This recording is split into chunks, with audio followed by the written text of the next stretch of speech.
All right. Well, hello, everyone. Good evening. My name is Carla Leandri Ryder, and I'm the Executive Director of the Rufus Porter Museum of Art and Ingenuity located in Bridgeton, Maine.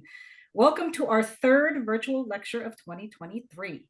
Tonight's presentation is Rufus's Adventures in Cyberspace, presented by our 2022 Dorothy W. Sanborn Summer Intern, Grace Acton. Before we begin, we please ask that you have your microphone muted. There will be a Q&A session at the end, so you can simply just type your question into the chat box. We also want to make you aware that this presentation is being recorded and it will be uploaded to our YouTube channel sometime after this lecture. For those of you not familiar with the Rufus Porter Museum, we were founded in 2005, and our mission is to celebrate the life, times, and legacy of a remarkable 19th century New Englander through preservation and promotion of creativity and invention. Rufus Porter is well recognized in the folk art world for his wall murals. However, he was much more than just an artist. He was a musician, teacher, inventor, and founder of Scientific American magazine, which is still in publication today.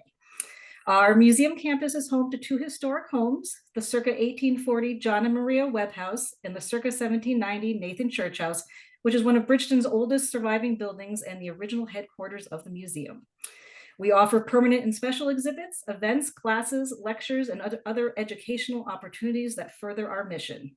This year, the museum will be breaking ground on a third building, which will house the murals from the James Norton House, and it will also provide much needed additional exhibit space, classroom, and community meeting space. We are open seasonally from mid-June to mid-October, but we're also available by appointment. To learn more about us, please visit our website at rufusportermuseum.org. You can also follow us on Facebook and Instagram. And if you're unable to visit us in person, we do offer an online tour on our website, as well as virtual access to our museum collection. So I would like to present our speaker for the evening, Grace Acton. Grace is from the small town of Harvard, Massachusetts, and is a junior at Bates College in Lewiston, Maine. In addition to minors in mathematics and Russian language, she's pursuing a major in digital archives, combining courses from history and digital and computational studies.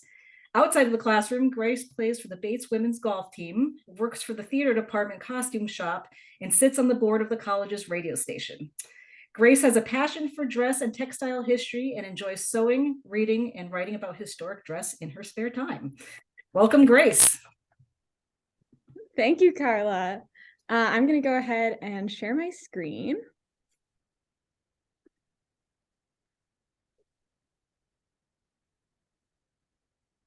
All right. So once it starts loading, there we go.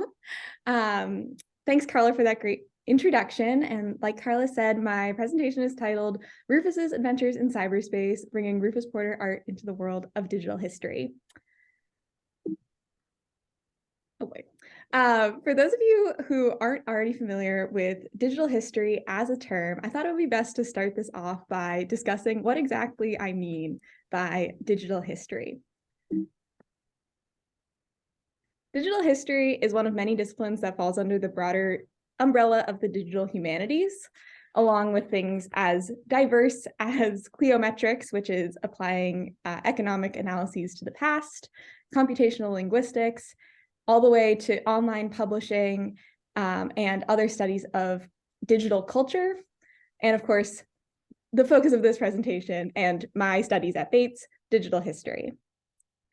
Digital history takes a lot of different forms, from the public-facing to behind-the-scenes research.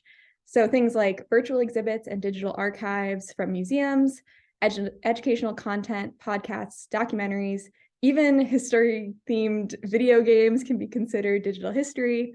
And then data analysis and visualization of historical data, which is what we will be talking about today as we discuss creating a Rufus Porter digital history project.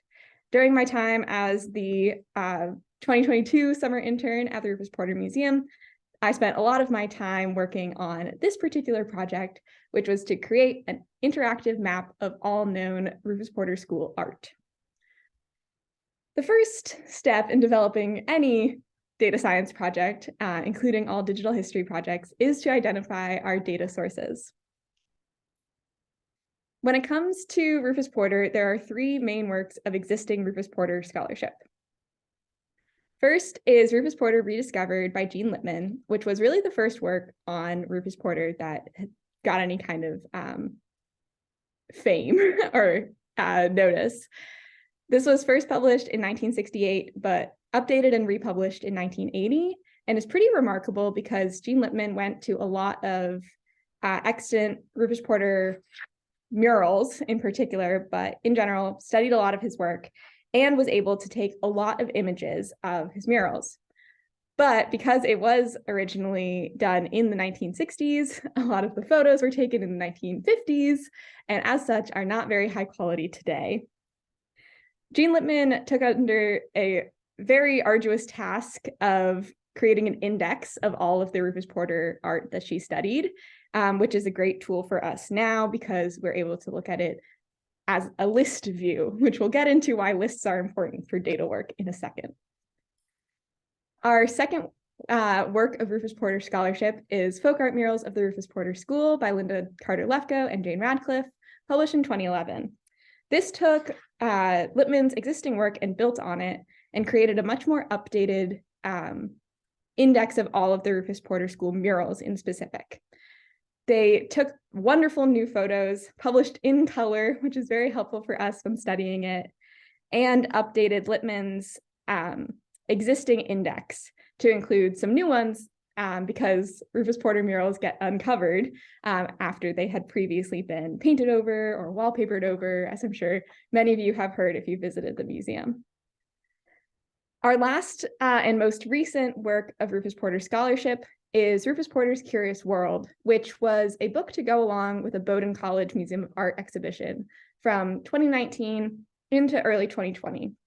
This exhibit unfortunately got cut short because of the start of the pandemic, but it was much more focused on Rufus Porter's portraits and inventions, and the book in particular focuses on invention a lot.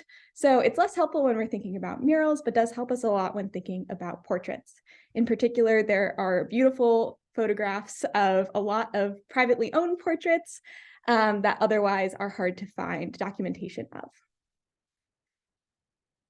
So this begs the question of how do you turn a book into data that you can do things with? And the answer to that is simpler than you might imagine, which is to transcribe information.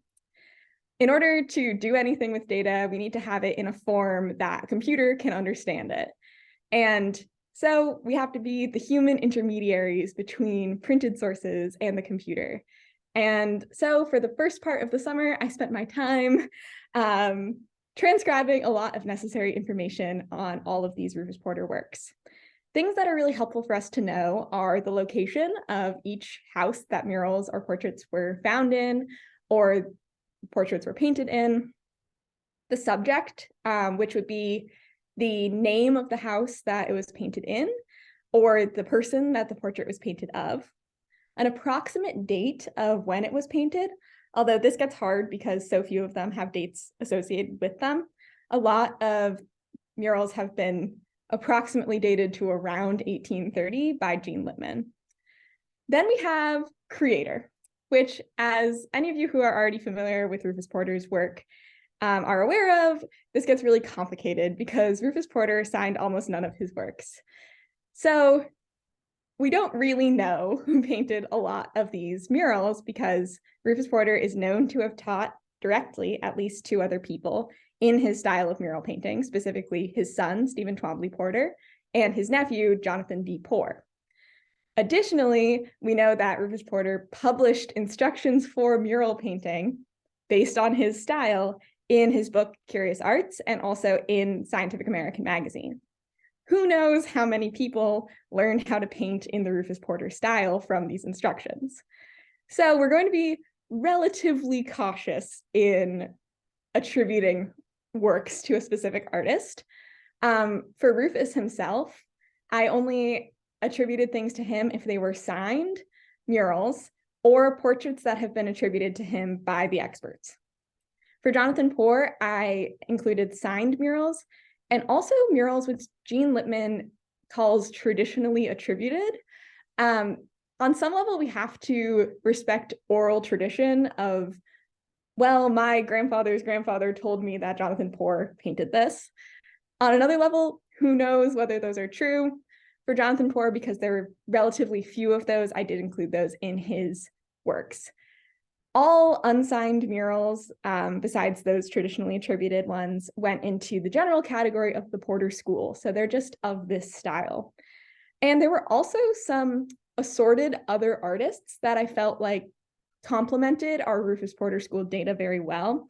Some of these are known artists like Orison Wood, and some are also unknown. So there's one called the Bears and Pears artist who painted several murals earlier than Rufus Porter, but maybe of a similar time.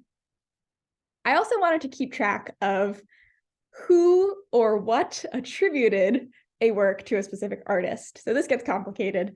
This category will be signed if the work was signed. That one's straightforward. It'll be designated as traditional for works that Lippmann or Lefkoe and Radcliffe indicated were traditionally attributed to a specific artist. It could be the name of a scholar, museum, or university that attributed unsigned works to an artist or school. Or if these are just straight up, we don't know who painted them, that will be indicated as well. Then we have a category for mural versus portrait, and also one that I found really interesting of, can this work be seen in person in a museum or gallery today? Additionally, I worked really hard on scanning photos of as many murals as we could find. A lot of these came from the Lefkoe and Radcliffe book because, as I said, the photos were taken more recently, are higher resolution and in color, which helps us a lot. And some photos came from online collections databases of the institutions that now own Rufus Porter or Jonathan Porter works, which was very helpful. And this is my shameless soapbox that I'm very much in favor of museums putting their collections online in a publicly accessible format. So before we get into more detail on turning data into something more than data, I just want to introduce very briefly my digital history toolkit. This is not a lecture on coding, but I personally use R as my coding language. It's very well designed for data analysis and visualization. It's used by a lot of statisticians and also people working in bioinformatics, and it's good at showing patterns in really large sets of data and also in some smaller sets of data. I also love Google Sheets because then I can't mess up saving my work because it saves automatically. You were already out, Bubby. Oh. All right, so our next step in the process of going from data to map is data standardization. Sometimes this process is called data cleaning, but currently in a class that I'm taking at Bates on archives and using archive data, we've been talking a lot about why the term data cleaning is not the most appropriate for working with humanities data. And the reason why is that having to clean data implies that the data has a correct form. And that's not really true for things in the humanities. There's not a correct number of things to associate with a piece of art or a person in history. So rather than calling this data cleaning, we like to call it data standardization, because we're not trying to get rid of aspects of the data that we consider messy. We're trying to get it into a form that will be useful for a computer to help us figure out what's going on. So things that happen here is associating other tags with things, adding captions to pictures, fixing misspellings because there were some, sometimes fixing town names so that they can actually communicate with Google Maps, because sometimes historical town names are different than their modern town names. So once all of this is over, by the way, this is the only code you have to look at for this entire lecture. I cut out a lot of additional code because I know it's a little intimidating looking. But once we get through all of that, we have clean data or standardized data, really. And you can see that this is much nicer to look at with your eyes than this set. So now we have to talk about going from data to a map. We've gone from book to data, and now we're going from data to map. So when working on a digital history project, there are several things to keep in mind when designing. The first and most important is, what information do we want to present to the user? There's a lot of information that we can find in the books that I mentioned previously, and also information that we can produce by looking at art. So what information do we actually want the user of this interface to gain from looking at it? What form do we want that information to take? Do we want this to be a gallery of all of the Rufus Porter pictures that we can find? Do we want it to be like a book? There are already books, but do we want it to be like a book? Or do we want it to be something different? How will the user interact with the information once it's in this form? And aesthetically, how do we make this interface blend cohesively with the rest of the museum website? So our first two questions kind of go together. What information do we want to present to the user, and what form do we want that information to take? Because Rufus Porter, Jonathan Poor, and presumably other Rufus Porter School artists were itinerant, geographical spread of their work is a really valuable avenue for us to analyze their work. These are people who traveled around a lot, and by looking at where their art is, we can think about how they traveled, where they traveled, how they lived, why they may have gone there, all of that. And maps, of course, are a great way to show geographical spread in a familiar context when we're talking about a place that people are already aware of. So this map on this slide is from 1795. You know, when we're thinking about the past, sometimes it's easy to feel completely disconnected from it. But if you're from New England, even though this map is over 200 years old, you can still very much recognize this as New England. It's the same land that we're grounded in now. So having this abstract concept of itinerancy on a map that's very familiar to us as modern people can be really helpful to think about what itinerancy actually looked like. So our next question of how will the user interact with this information is kind of more complicated now that we've decided that we're using a map. This is a good time to introduce a couple more digital history tools, which are specific packages within the coding language R. R is broken into different sets of functions that are designed for specific uses. Leaflet is a wonderful function, or a set of functions that is used to build maps that have different layers of information. So you can start with a base map and then add points for specific locations, shapes if you're talking about towns or states and you want to be able to fill them in with a color, things like that. And then Shiny is a tool that lets us build interactive platforms. So what forms of interactivity did we end up using on our map? Because Shiny actually has a world of possibilities for how to interact with your data. The things we chose to do were to be able to filter what points show up on the map. So these can be filtered by what artist or group of artists, because sometimes we're just talking about all artists that aren't part of the Rufus Porter School. By if we have an image of this house or of this portrait, whether it's signed or not, so by type of attribution, and also whether you can go see this work now. Like I said, that was really important to me when thinking about this, was how many of these works are actually in museums now? You can also change the background map, which is really important for the accessibility of this tool to colorblind people. We love to have a beautiful looking map. I'm not colorblind myself, so I got really into making sure this gelled well with the rest of the museum website in terms of colors. But then I thought about, can a colorblind person actually use this? Because the colors that we use on the museum website are very similar to the map colors used in Google Maps. So having a background map that's a simple black and white, although it might not look as nice to those of us who aren't colorblind, is really important to make this tool accessible. For our motifs page, which I'll get into a little more in a bit, we also made the option to change the size of circles to define an artist's sphere of influence. And also this page lets you select a motif that you're interested in exploring, and then those paintings with that motif will show up on the map. So this is the motif page in its data form. So sometimes the behind the scenes of a lovely looking public presentation can get very tedious or complicated looking.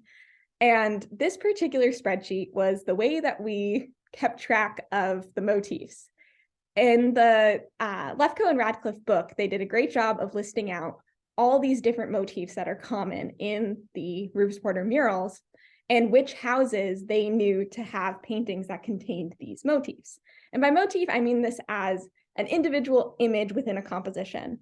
So things like a steamboat, a bird, a White House, things like that. Those are all motifs that we can see in Rufus Porter School art that get used in many separate paintings.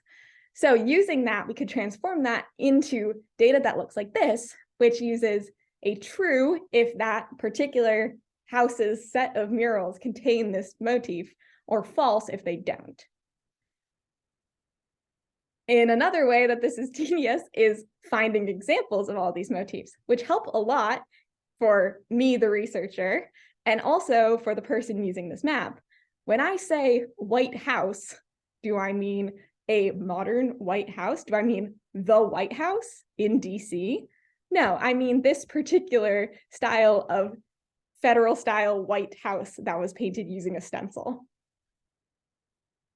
So the last thing that I'll talk about before we go and look at the finished product is how do we make this interface blend cohesively with the rest of the museum website?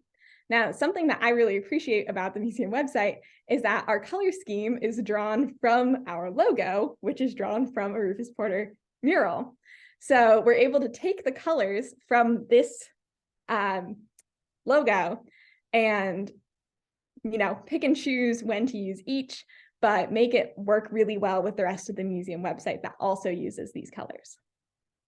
So let's talk about the finished product by going over to the website.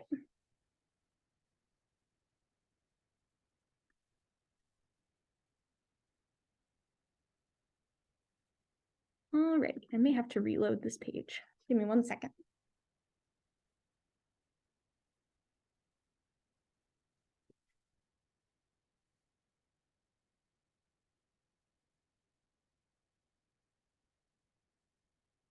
All right, so this is our finished product, which is on the museum website under the Learn tab. It's the interactive map. So on this first page, this is the map of all known Rufus Porter School art. We can filter by artist. We can only select one at a time because otherwise it gets too many points on the map. We can limit to only show signed works, which really decreases our works for Rufus Porter because, as we know, he really didn't sign much. We can only include works that can be seen in person in a museum, which if we also want them to be signed, there are none. And if we don't care about them being signed, it shows a whole lot of portraits, some of which are at the Rufus Porter Museum. For Jonathan Poor, we can see that he has some more murals on display, including some signed ones, which is very exciting. And something that's kind of fun is to look at these other artists, which don't have any signed works to my knowledge, but are kind of in little clumps, which is kind of interesting because we can think about them in terms of itinerancy, just like we think about Rufus Porter in terms of itinerancy. So this is our main page, and I highly recommend just going and clicking around on it at some point because when you click on a point, you can see the image of it, which is fun. And our second page is the motifs page that I was talking about. So on this particular part, what you do is select a motif that you're interested in. So let's say I'm interested in cows. Now I can select an artist, either Rufus Porter or Jonathan Poor, drawing on just the works that are definitively attributed to them. And their spheres of influence are defined by these blue circles. So if we just have this on a pretty low setting for the circles, there's only 2 works with cows that fall within Rufus Porter's sphere of influence. But if we make them bigger, we get a few more, but there are still a bunch of outliers that don't fall in his sphere of influence. So let's look, for example, at the cluster of 3 buildings, which is very distinct. We can see that almost all of the murals that contain this particular motif fall squarely within Rufus Porter's sphere of influence over in Eastern Massachusetts. For Jonathan Porter, for example, let's look at birds. So we still have this selected on Rufus Porter, and we can see that his sphere of influence is nowhere near where all of these murals with birds are. But if we switch over to Jonathan Porter, we can see that this very securely lines up with where Jonathan Porter's signed work is. So going back to my presentation, we can talk about some findings from this tool through the eyes of a data brain, if you will.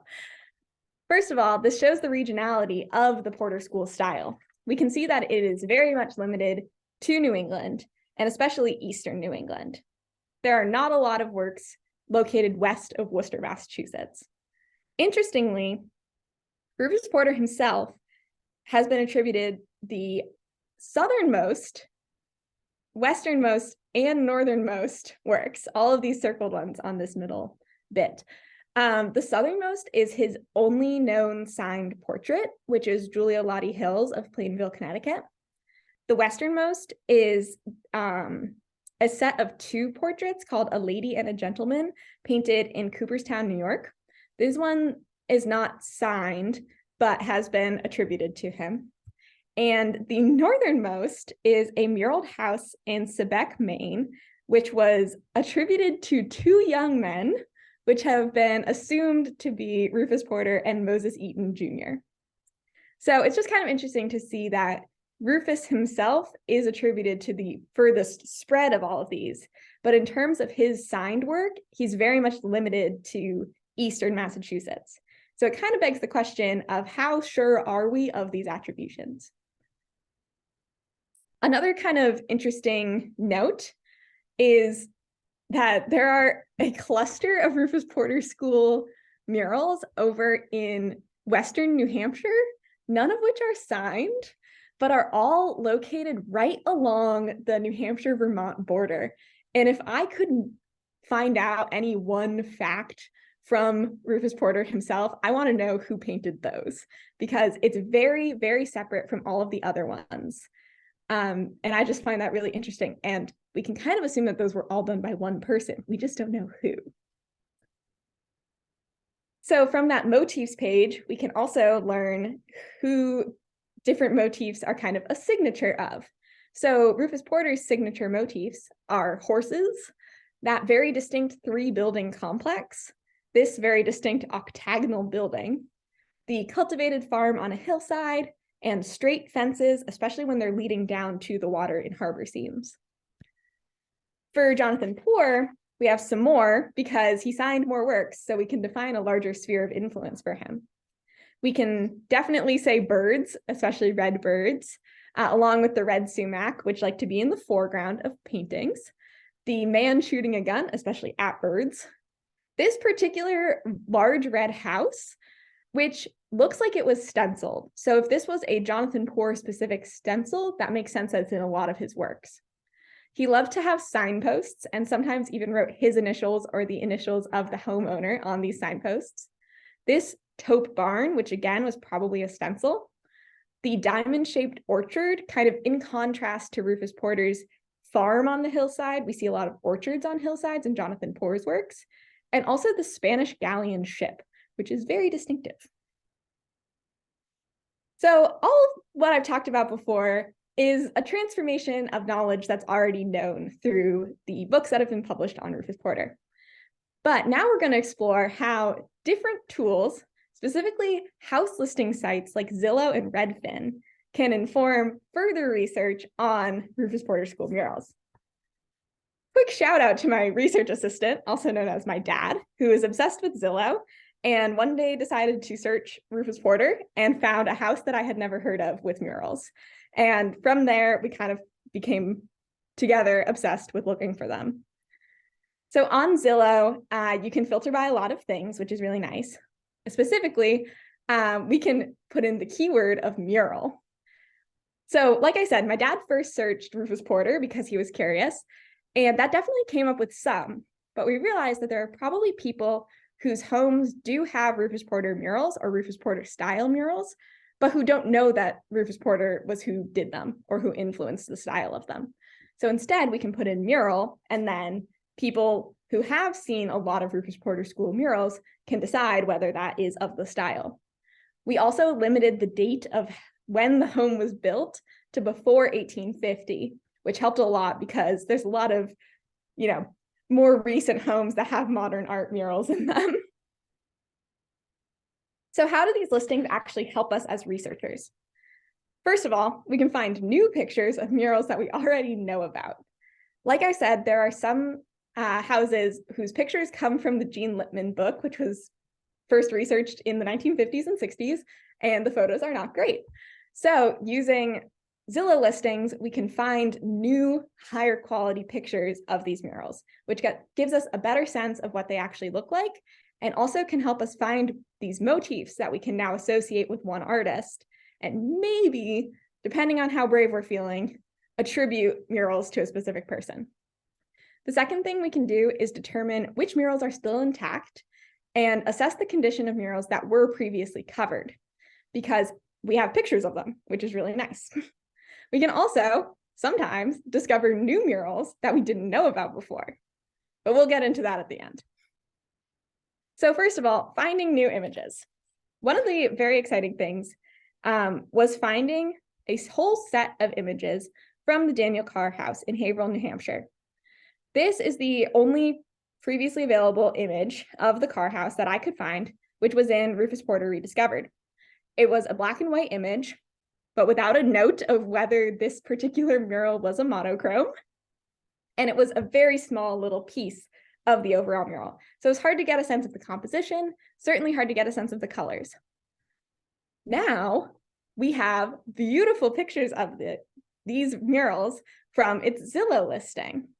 So we can see that it has, it's a whole room in color and has some very distinctive Porter School motifs in it. This huge tree, the houses on the island, the boats in the water, all of that. Here's another set of walls from that same room. And additionally, there's a second set of murals which are monochromes. Here's the front hallway, and it goes all the way down the stairs, which is really exciting. So now we have a much better sense of what these murals actually look like, in contrast to the single image that we previously had of them. So our next thing we can do is try to assess the condition of some of these. The example I'm using here is the McDonald Inn in Limerick, Maine. In Rufus Porter Rediscovered, there was not an image of this. And Jean Lippmann had written that they were painted over, but didn't really have an explanation of what she meant by that.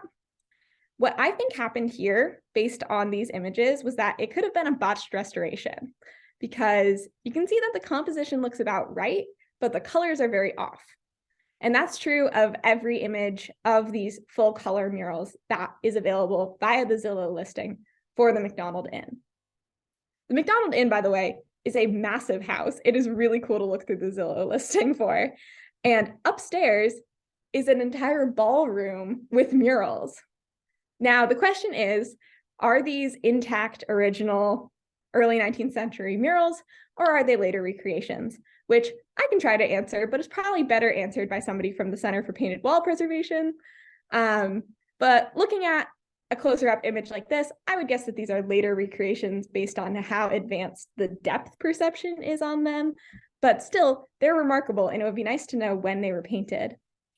Also, the floor in this room is just gorgeous. Not related to the walls. I just wanted to shout it out. And lastly, and most excitingly for us fans of the Rufus Porter School, is the ability to discover new murals. We'll start in Wilton, New Hampshire. I had no records of this house. It was built in the 1760s, but relocated piece by piece in the 1980s. And this was the only image of this particular set of murals. And I don't know if there was another set in the house, but they look pretty well intact. They look pretty well of the style. And it would be really exciting for somebody to go maybe be able to check these out in person. Next, we have a set from Sterling, Massachusetts, from a house built around 1800. Now, these next few that I'm going to talk about are all in North Central Massachusetts, happens to be where I'm from. But the reason why this is particularly interesting is that Jonathan Poor signed a set of murals in Groton, Massachusetts.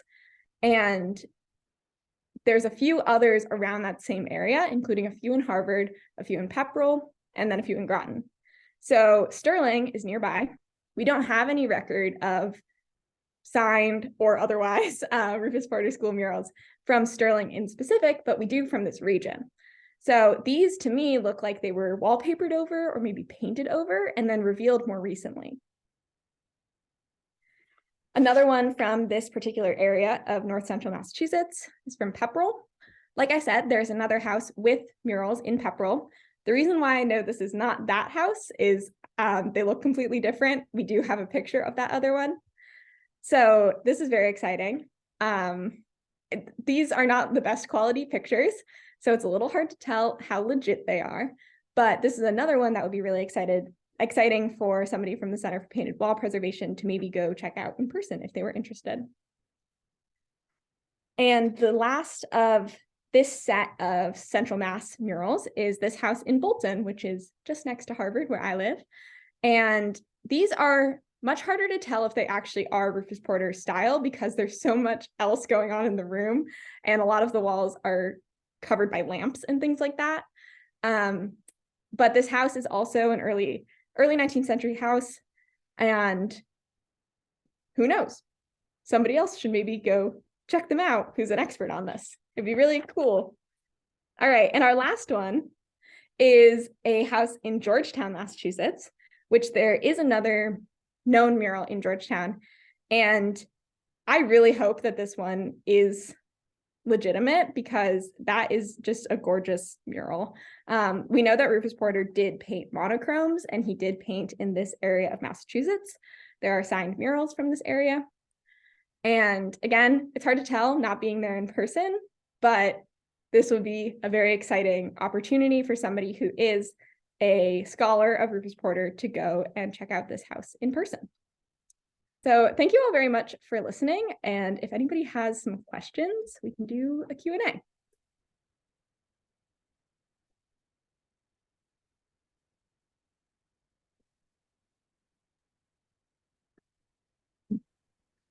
Well, this is Mary Sheldon, and I'm in Nobleboro.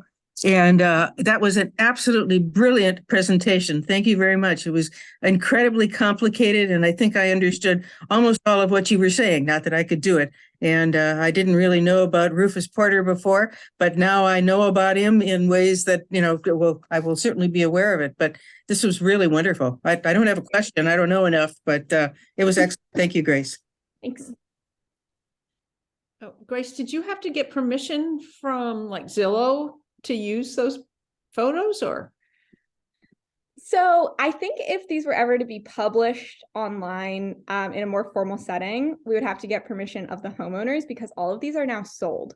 But Zillow keeps its records of sales open for several years after the house has actually sold, and they're all publicly available on the internet. So I think once things are over 10 years old, you have to get permission from Zillow, but they also do make their entire research database available to researchers if you ask for it. So if people were interested in more Zillow-focused research, that is definitely an option to work with Zillow directly to get the permissions for all of their images. Well, I think that was brilliant to look on Zillow. Thank you. Kudos. So I have a question here in the chat. Have you considered writing code that will, quote, scrape, end quote, Zillow to alert you to new homes with potential Rufus Porter murals? That question was from my sister, who is an economist. I have thought about web scraping for this. And the reason why I haven't is that we still need a level of human interaction with the images in order to figure out if they are viable. And it would be cool to see how many false results you get from web scraping and whether it would even be worth it. Because if it's so many false results that you end up going through and deleting most of them anyways, how is that more helpful than just going through by hand in the first place?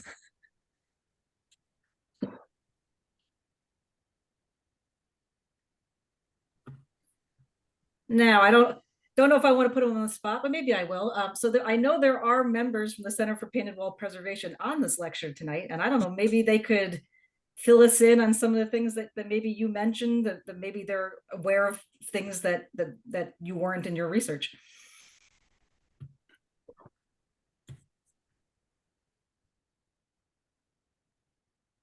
Maybe they're shy. I was like, don't all jump at the opportunity at the same time. Did you get the opportunity to see the signed Rufus Porter work in Bridgeton? I did. Towards the end of the summer, I got to go with Beth to see the Wales and Hamlin building signed murals, and it was very exciting for me after researching all of these for so long. So that was awesome. And there were also so many portraits that I got to see in there, which I didn't talk about the portraits so much in this project, but I personally love looking at the Rufus Porter style portraits. I think they're really cute and also so distinctive. So that was really special to be able to see those in person. I also went to the Groton Inn while I was home and got to see their signed Jonathan Porter murals, which was really cool too. Thank you. So we have another question in the chat. If you were able to work directly with Zillow, do you think you could go back longer in time and distance? That's a good question. I don't know how far back their internal database goes. Obviously, they must have records of every transaction that's ever gone through Zillow, which would go back further in terms of when they started collecting data. But I don't know that we'd find like earlier houses. It just depends on how old the houses that are being sold happen to be. And in terms of distance, we didn't really have a distance filter on. It's kind of just wherever you center the map for Zillow. So we did look as far as Western Mass and parts of New York. It would be interesting to think about how the rest of the country probably doesn't know as much about Rufus Porter. And so that's why using the keyword mural instead of the keyword Rufus Porter is really important, because there are definitely people who have old houses with murals in them, but probably haven't heard of Rufus Porter himself. All right, so question here, how does one learn this code? Is there a particular place to go? You can be a digital and computational studies minor at Bates College. But like I said, I code in R. R is a very common coding language for statisticians and data scientists. So a lot of data science programs code in one of three languages. It's either R, Stata, or Python.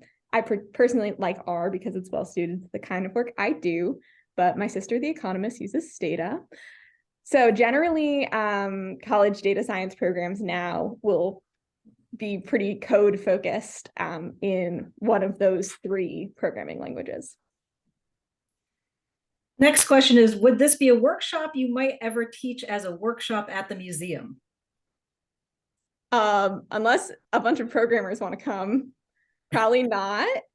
I mean, I would love to talk about maps with people, but the actual hands-on coding is, I've been working in R for almost 2 years, maybe a year and a half.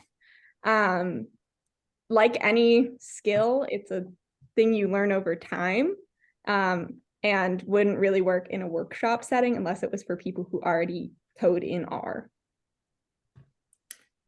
Next question is, did you work with the Osher Maps projects? I did not. I was thinking about them when I was searching for a pre-1830 map to use as my example on that previous slide. Because I wasn't grounding this work in historical maps, but instead projecting historical data onto a modern map, it's less applicable for the Osher Map Library because they do have a collection of historic maps.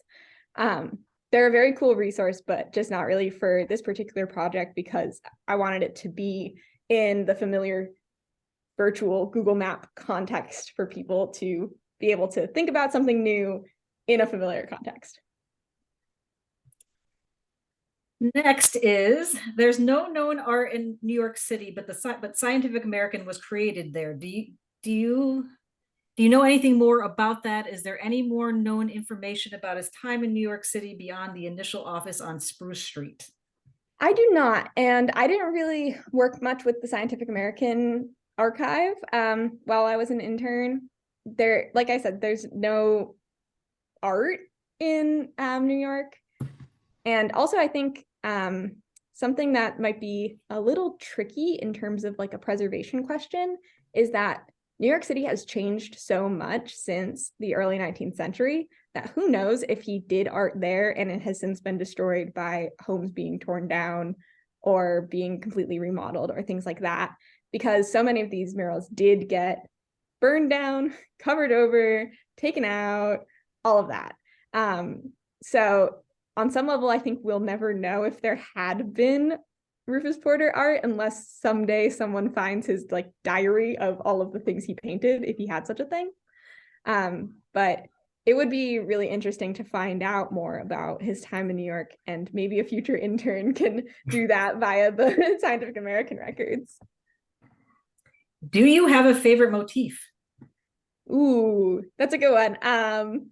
I love the running horses. I think it's really funny whenever those are in, because the rest of these, especially for Rufus Porter's particular work, where it's a lot of hillsides and houses and things like that, to suddenly have something that is so motion based.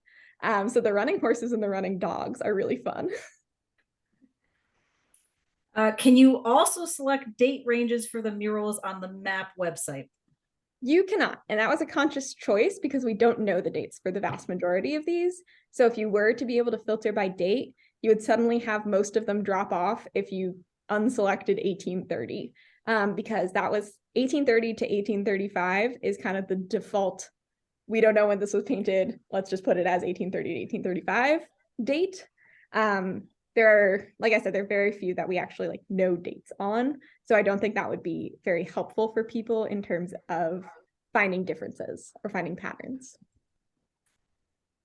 Right, next question. Are there any financial records from Rufus Porter and or Jonathan Poor that would give indication of where, when, whom they were working, or suggest how many paintings they completed? None to my knowledge. Carla, do you know? Nothing that I know of. It would be super helpful if there were. Very helpful if there were. I think I got everyone's questions. Anybody else? Don't be shy. Oh, hi, this is Julie Lindberg. I think one thing I'd like to add is from all of our records, we have found that he ceased painting of all art late in the 1830s, and in 1840 began to learn how to create a newspaper and do the typing. And therefore, that's why you wouldn't find anything in New York when he was living there, because he had stopped. I think it had to do with photography coming in and the demand for portraits disappeared, and that he moved into a new course of life. Yeah, I think that's a really good point, that there's kind of a chicken and egg thing going on of, do we think he stopped painting after 1838 because there are no paintings, or are there no paintings because we know he stopped painting after 1838? 1830 is just the last dated one we have. So that causes a lot of questions, but also the idea that because of photography, portraiture was less in demand, I think is very valid, and definitely explains why portraits especially drop off after like 1830.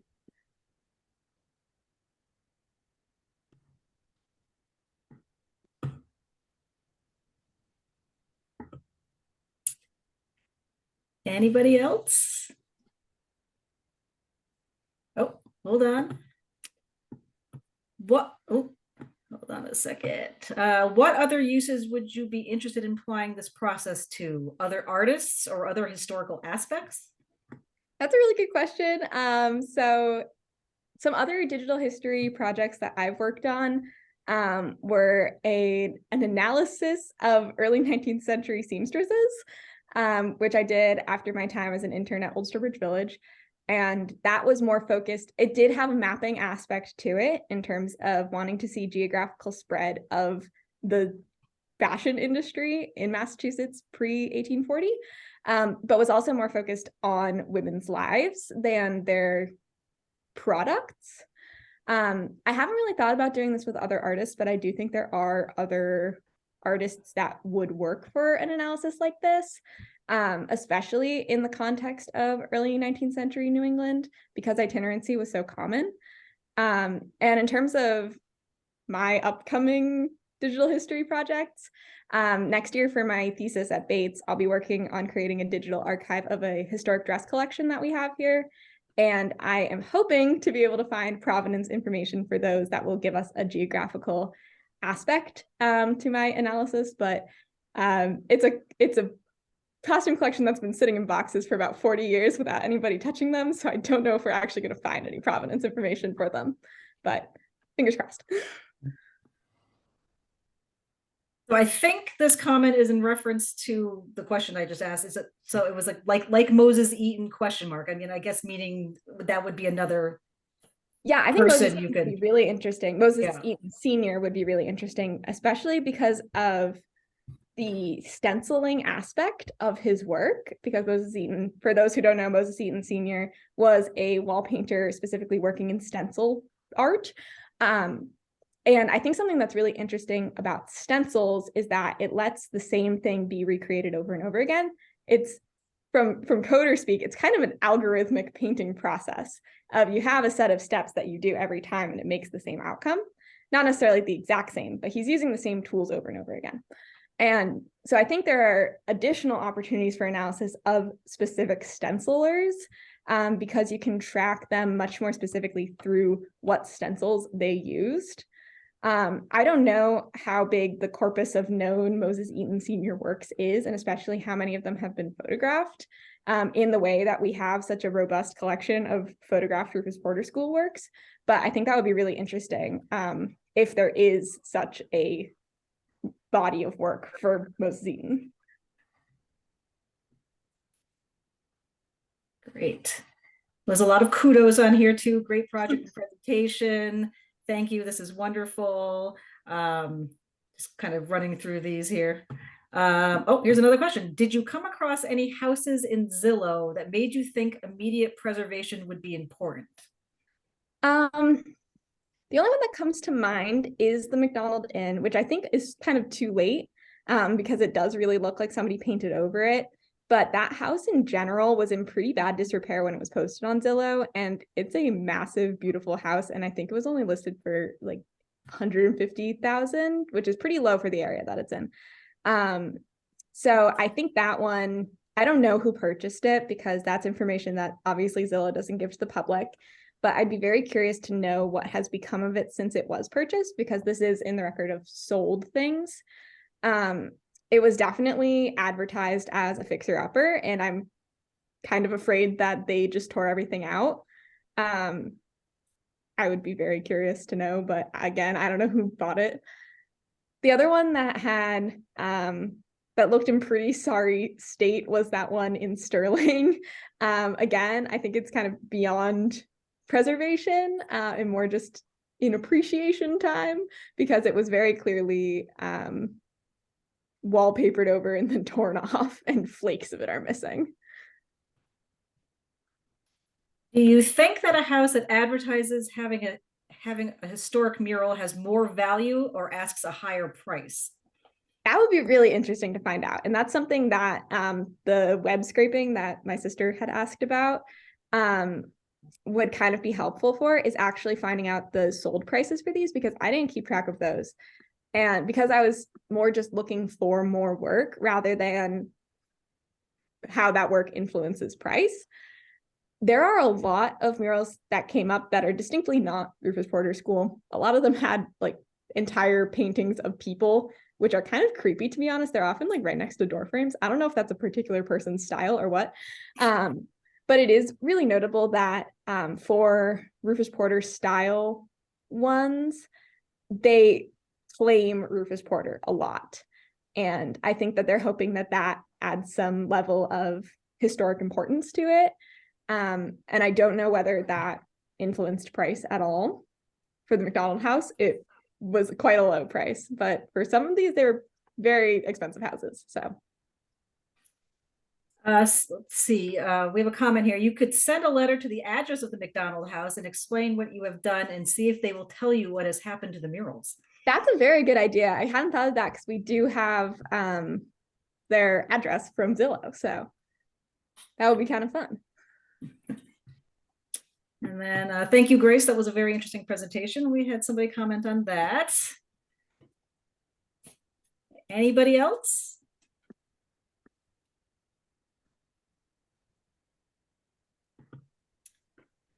I just like Go this. ahead. Grace is an absolutely remarkable young lady, and we miss you, Grace. Thanks, Judy.